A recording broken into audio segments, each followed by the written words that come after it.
Power separates. Engine. ഒടുവിൽ ആ ചരിത്രം പിറന്നു. ആദ്യമായൊരു മലയാളി ബഹിരാകാശം തൊട്ടു.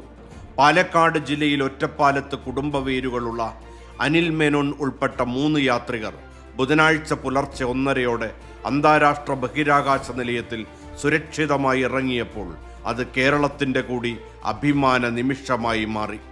രാകേഷ് ശർമ്മക്കും ശുഭാംശു ശുക്ലക്കും ശേഷം ബഹിരാകാശ യാത്ര നടത്തുന്ന 3ാമത്തെ ഇന്ത്യക്കാരനായി 49-കാരനായ അനിൽ മാറി.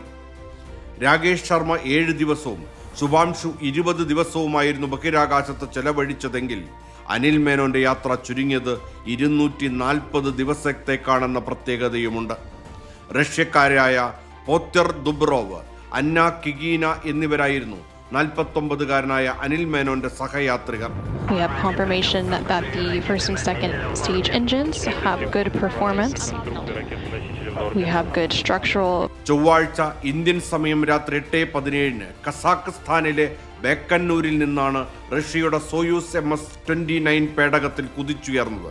2 തവണ ഭൂമിയെ വലം വച്ച ശേഷം രാത്രി 11:16 പേടകം അന്താരാഷ്ട്ര ബഹിരാകാശ നിലയത്തിൽ ഡോക്ക് ചെയ്തു. തുടർന്ന് 2 മണിക്കൂറിലെ സാങ്കേതിക ജോലികൾക്ക് ശേഷം പേടകത്തിന്റെ വാതിൽ തുറന്ന് ഭൂമിയിൽ നിന്ന് 400 കിലോമീറ്റർ അകലെയുള്ള നിലയത്തിൽ പ്രവേശിച്ചു. നാസയുടെ ജെസിക്ക മെയറിന്റെ നേതൃത്വത്തിലുള്ള സംഘം ISS-ൽ ഇവരെ സ്വീകരിച്ചു. 2027 ഏപ്രിൽ ആദ്യമായിരിക്കും അനിലിന്റെ മടക്കം. 8 മാസത്തെ ബഹിരാകാശ ഗവേഷണത്തിനിടെ അതിനിർണായകമായ പല പരീക്ഷണങ്ങളും അനിലിന്റെ നേതൃത്വത്തിൽ നടക്കും. മെഡിക്കൽ ഡോക്ടറും ന്യൂറോ സർജനും US എയർഫോഴ്സിൽ പൈലറ്റുമായിരുന്ന അനിൽ മേനോൻ 2014 മുതൽ നാസയുടെ ഭാഗമാണ്. 2018 സ്പേസ് എക്സിന്റെ മെഡിക്കൽ ഡയറക്ടറായ അനിൽ യാത്രികനായി തിരഞ്ഞെടുക്കപ്പെട്ടത് 2021-ലാണ്. 2 വർഷത്തെ പരിശീലനം പൂർത്തിയാക്കിയ ഇദ്ദേഹത്തെ 2024-ൽ സോയൂസ് യാത്രികരിൽ ഉൾപ്പെടുത്തിയതായി നാസ പ്രഖ്യാപിച്ചു. ജൂൺ 17-നാണ് സോയൂസ് യാത്രയുടെ തീയതി പ്രഖ്യാപിച്ചത്.